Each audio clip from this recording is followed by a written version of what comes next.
Voilà, bonjour, expliquez un petit peu en quelques mots votre activité. Bonjour, voilà, nous on a décidé d'ouvrir un magasin en bio, bien sûr, et essentiellement les producteurs locaux, parce qu'on veut absolument sensibiliser le local et on pense qu'il y a quand même beaucoup de fermiers, de petites entreprises qui valent le coup d'être vus et goûtés. Donc voilà, nous maintenant, notre but aussi c'est de faire connaître nos légumes puisque nous sommes maraîchers dans les jardins de Lola.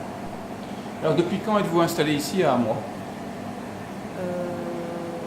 Le magasin, nous avons ouvert le 1er juillet. D'accord. Et depuis quand êtes-vous partenaire du Volti? Depuis maintenant plus ou moins 9 mois. Voilà. D'accord. Et environ combien de clients par semaine vous payent en Volti? Entre 15 et 20 personnes en général. D'accord. Est-ce que vous pensez avoir gagné des nouveaux clients grâce au Volti? Oui, énormément, oui. Beaucoup, il y en a beaucoup qui ont adhéré à la monnaie locale. Alors quand vous leur parlez du Volti, est-ce que les gens savent déjà de quoi il s'agit ou comment est-ce qu'ils réagissent en général?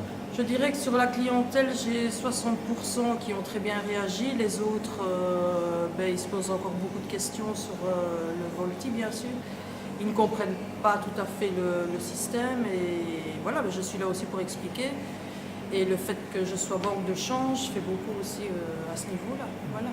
Ouais. Expliquez un petit peu en deux, trois mots ce que c'est une banque de change, comme ça. La banque de change consiste, donc le client vient échanger 50 euros, je lui donne 50 voltis puisque la monnaie est tout à fait la même. Alors, en matière de commerçants, de fournisseurs, est-ce que vous avez découvert de nouveaux fournisseurs donc grâce au Volti ou dans le réseau Volti? Je n'en ai pas découvert des nouveaux, mais ils ont décidé de faire partie du Volti, donc c'est comme ça que certains fournisseurs, je peux les payer en Volti. Peut-être quelques noms comme ça? J'ai les cafés Shorty à Ciné, j'ai Agribio à Buzyn, j'ai la ferme de Sté à Bréban. Bientôt, je l'espère, la ferme de Chocnay qui a décidé aussi de s'impliquer. Et voilà, je pense que c'est à peu près tout. Mais c'est bien parce que ce sont des très très bons fournisseurs et voilà, moi je sais payer quand je veux en général avec les Volti. Alors au niveau de la gamme des produits que vous avez ici, donc, parce que je crois que vous avez quand même pas mal de choix, donc qu'est-ce que vous avez pour en décrire en quelques mots votre gamme? En quelques mots, je vais peut-être commencer par le début, c'est qu'au départ nous avons commencé avec une centaine de produits et maintenant nous sommes à 4000 produits en bio. Ce que nous ciblons beaucoup, c'est tout ce qui est les légumineuses, bien sûr, pour tous les gens qui sont intolérants au gluten, au lactose, les véganes. Donc ici, ils peuvent trouver vraiment tout ce qu'ils veulent et celui qui ne sait pas s'orienter, moi, je connais maintenant très bien le sujet parce que j'ai appris beaucoup grâce à certains clients et je sais les orienter au niveau de leurs courses. Donc c'est vrai qu'ici il y a beaucoup plus de produits qu'au mois de juillet en 2016. Ah, Donc oui. ça c'est vrai que c'est vraiment un grand changement. Voilà, donc maintenant nous avons en face le producteur donc de légumes. Donc peut-être expliquer un peu en quelques mots donc, les légumes que vous produisez, la façon dont vous les produisez donc, et la différence par rapport à ce qu'on peut trouver classiquement dans un supermarché. Oui, moi je suis Serge Théroigne, donc je suis gérant du magasin au Petit Marché à moi.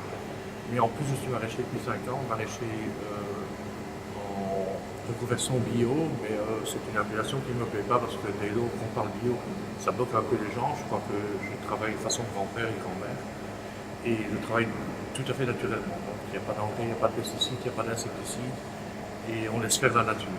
Dans un petit exemple, ces derniers temps, on a eu des canicules. Le fait d'avoir laissé pousser beaucoup de mauvaises herbes, on a conservé beaucoup d'humidité, ce qui nous a permis d'avoir des récoltes qui sont très intéressantes.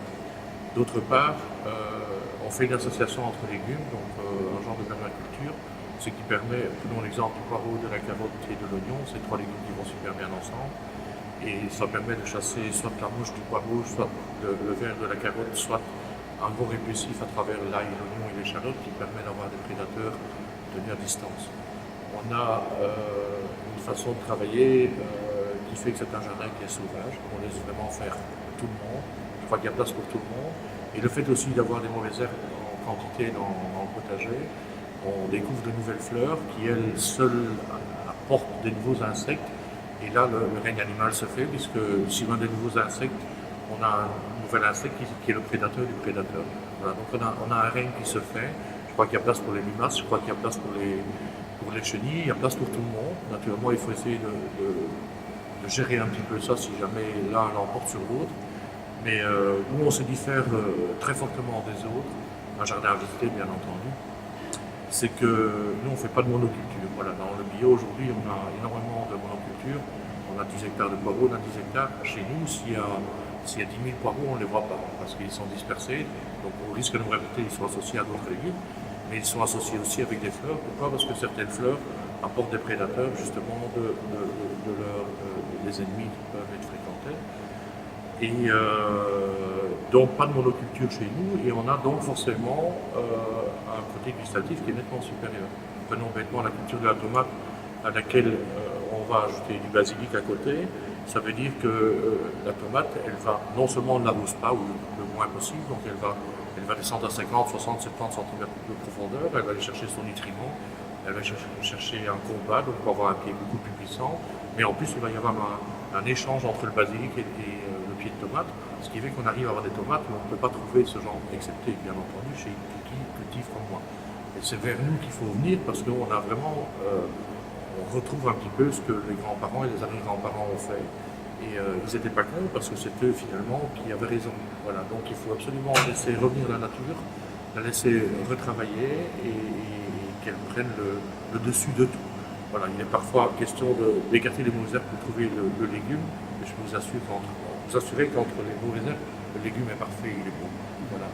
Et on arrive aussi avec des techniques de voie d'hivernage ou de forçage et de la culture sur but à avoir des légumes précoces et les avoir beaucoup plus tard dans la saison. Au niveau des jardins de Lola, donc on peut les visiter.